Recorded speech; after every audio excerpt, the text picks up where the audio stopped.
Long before Rome, there was a war machine that turned terror into an industry.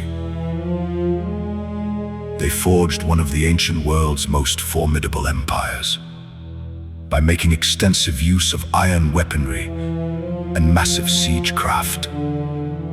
They engineered a system where brutality was state policy. Their greatest atrocities were carved directly into the palace walls, ensuring the known world was simply too terrified to rebel. Yet, at the absolute height of its supremacy, this invincible superpower didn't just fall. It collapsed so utterly that Nineveh became a ruin of ash and memory. How does an empire of such scale shatter so completely? The answer is the ultimate lesson in hubris. When you build a state entirely on fear, you don't eliminate your enemies, you unite them. This is the story of how Assyria forged its own destruction.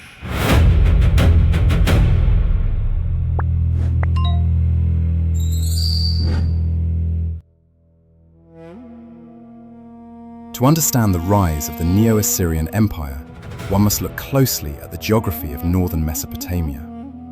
The ancient heartland of Assyria lay along the upper reaches of the river Tigris.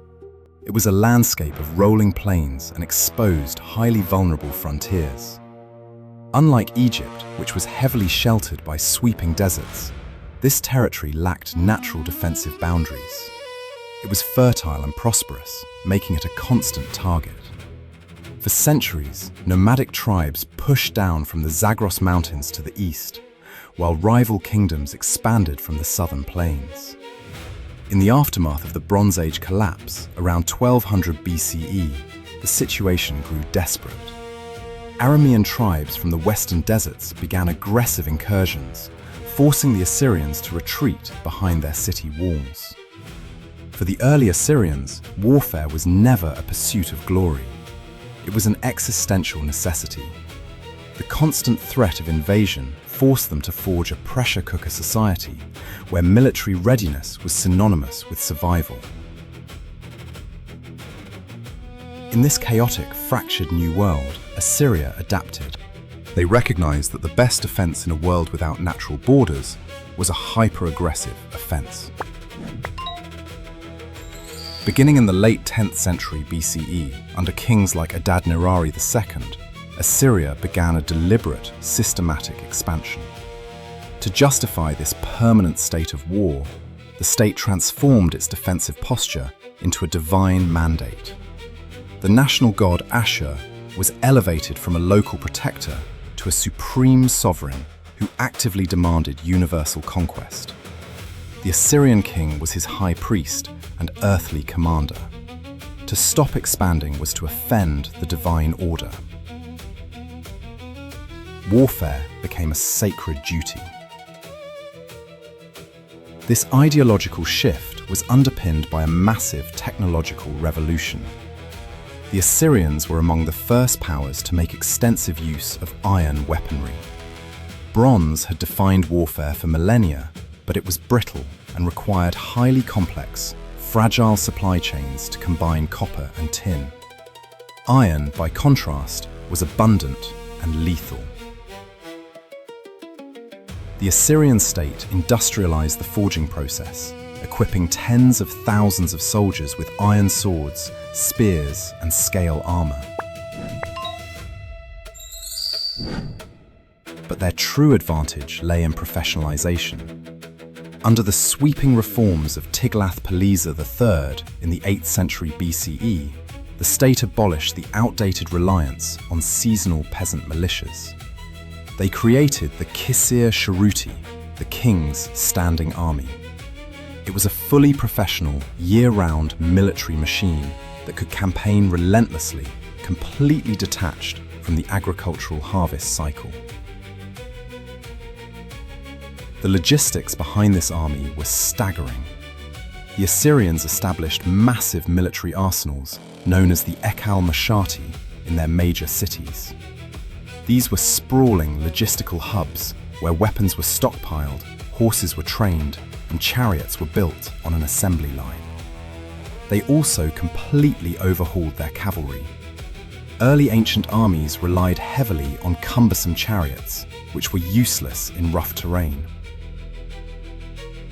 The Assyrians transitioned to true mounted cavalry, creating highly mobile units of lancers and horse archers that could outmaneuver their enemies in the mountains of Urartu or the deserts of the Levant. They also revolutionized the art of siegecraft.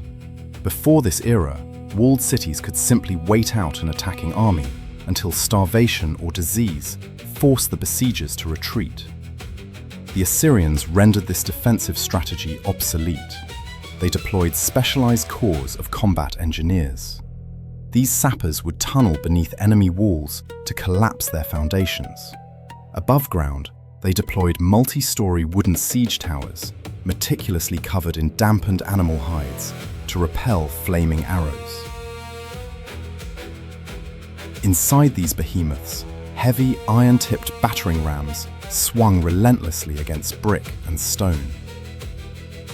When a city inevitably fell after defying the Assyrian war machine, the retribution was calculated, highly visible, and deeply systematic. By inflicting horrific punishments on rebel leaders and ensuring the surrounding kingdoms knew exactly what had happened, the Assyrians weaponized psychology. It was a strategic tool. A city that surrendered without a fight might merely face heavy taxation. A city that resisted was made an example of. This cold methodology was brutally efficient. It saved the empire vast amounts of time, manpower, and resources that would otherwise be wasted on protracted sieges across their vast territories. As the empire expanded its borders, unprecedented wealth flowed back into the Assyrian heartland. The state economy relied heavily on this continuous influx of plunder, tribute, and taxation from vassal states. This massive wealth ignited an era of grand, monumental construction.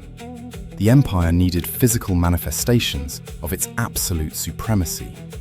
In the 9th century BCE, King Ashurnazirpal II moved the capital to Nimrud.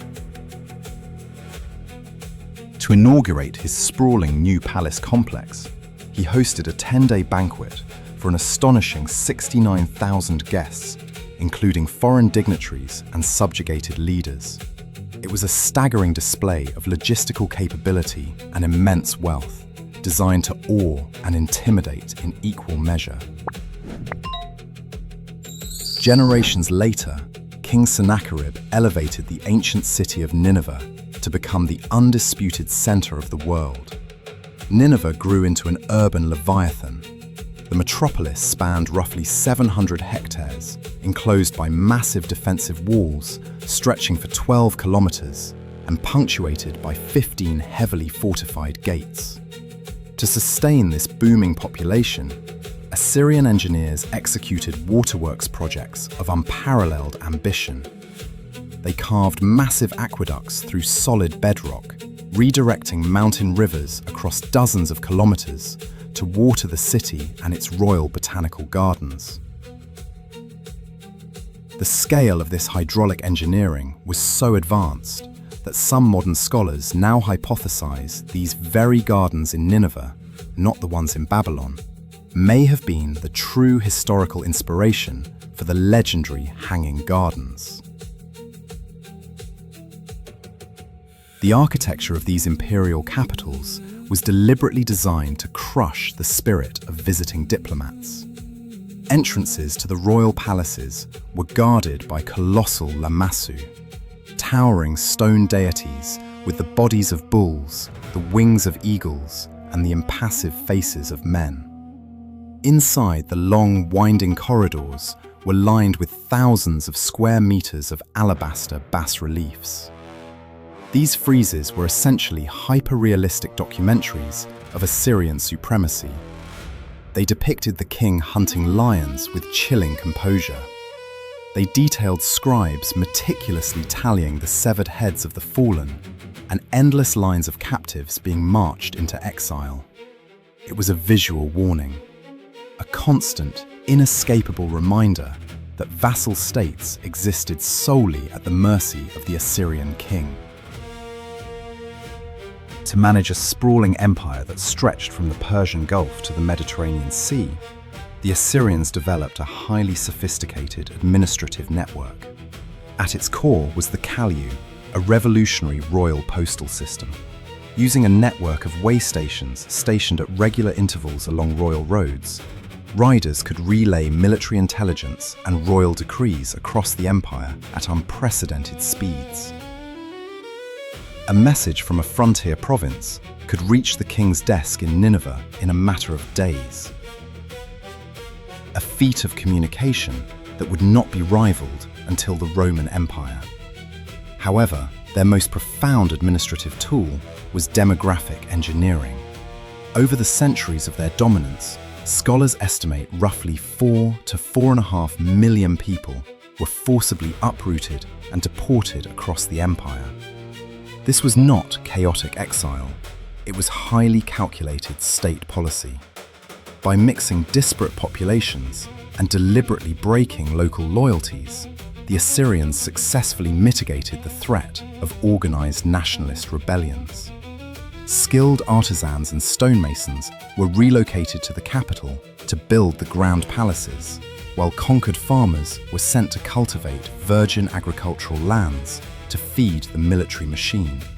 Consequently, the empire became a vast, cosmopolitan melting pot. The Aramaic language, written in a simple alphabetic script, gradually replaced the complex cuneiform of Akkadian as the practical lingua franca of the imperial administration. This vast administrative machinery required serious intellectual oversight. King Ashurbanipal, one of the last great Assyrian rulers, constructed one of the ancient world's greatest royal libraries at Nineveh. He was highly unusual for an ancient king. He could read and write fluently and was deeply obsessed with scholarship. He dispatched scribes with a clear directive: collect and copy every piece of known literature, medical science, omen texts, and history. The royal collection eventually gathered over 30,000 clay tablets and fragments. It was a breathtaking attempt to centralize and possess the entirety of human knowledge. Yet this towering intellectual and architectural golden age masked a critical, deeply ingrained vulnerability. By the mid-7th century BCE, the empire was severely overextended.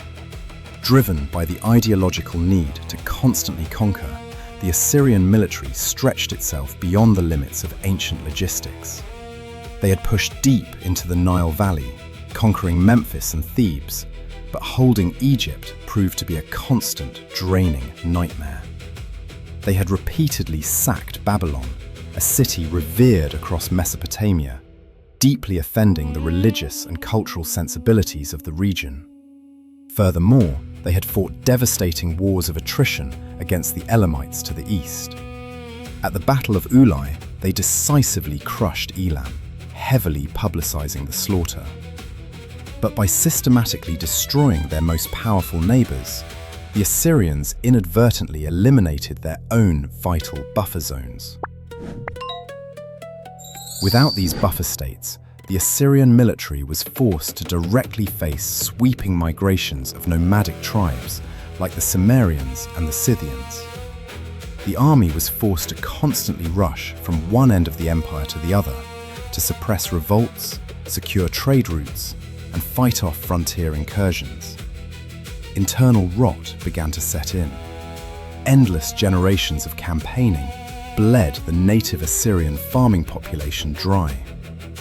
To fill the depleted ranks of the military and the sprawling bureaucracy, the state relied increasingly on the very people they had conquered and deported. The empire became highly dependent on a subjugated underclass that harbored a deep generational hatred for their masters. This fragility was violently exposed from within. In 652 BCE, Ashurbanipal's own brother, Shamash-shum-ukin, who had been installed as the puppet king of Babylon, launched a massive rebellion. This brutal civil war lasted for years. Although Ashurbanipal eventually besieged Babylon and crushed his brother, the conflict drained the empire's treasury and severely depleted its veteran legions. The system of fear had kept the empire intact for centuries, but it required an exhausting, perpetual application of overwhelming force. The moment that force faltered, the entire edifice was deeply vulnerable. The final catalyst for collapse arrived after the death of Ashurbanipal around 631 BCE. The empire plunged into a chaotic, multi-sided, dynastic civil war over the throne.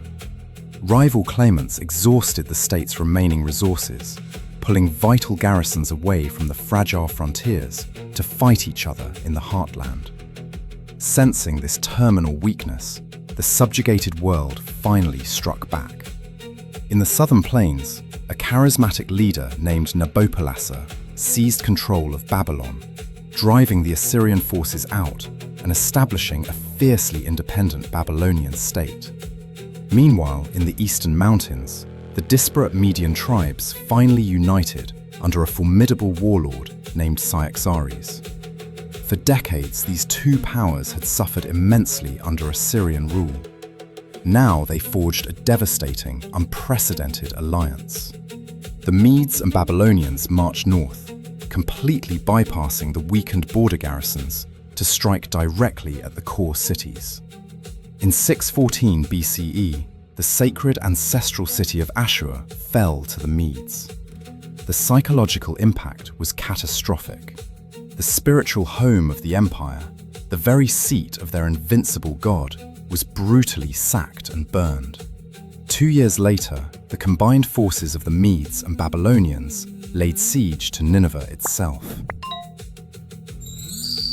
The siege of Nineveh was the apocalyptic culmination of a century of resentment. According to later historical traditions, an unusually heavy spring flood swelled the Kosa River, which flowed through the city. The raging waters undermined the foundations of the colossal defensive walls, creating a massive breach. The Allied armies poured through the gap. The great palaces of Sennacherib and Ashurbanipal were put to the torch. The intense heat of the flames shattered the majestic alabaster bas-reliefs that had once broadcast Assyrian invincibility. The conquerors systematically smashed the statues of the kings, actively erasing their faces from history. In a matter of days, one of the greatest and most populated cities on Earth was reduced to smoldering ruins. The collapse of the Assyrian state was remarkably swift. By 609 BCE, the last remnants of the Assyrian army attempting to hold out in the western city of Haran were hunted down and destroyed. The empire simply ceased to exist. Cities that had housed tens of thousands of people, administrative centers that had dictated the fate of the known world, were abandoned entirely to the desert winds. The erasure was so complete that by the time the Greek mercenary Xenophon marched his army past the massive ruins 2 centuries later, Greek memory preserved the site only dimly under the name Mespila.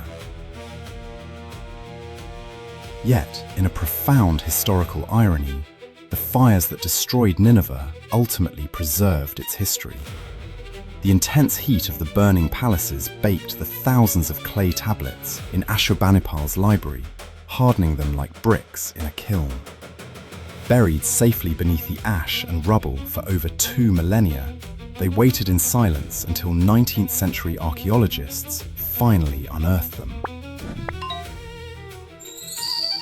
Today, the shattered monuments of Assyria stand as a monumental historical testament. They built a society of unmatched technological brilliance and administrative genius, but they relied on sheer cruelty to sustain it. In doing so, they ensured their collapse would be met with the unified vengeance of the world they had broken.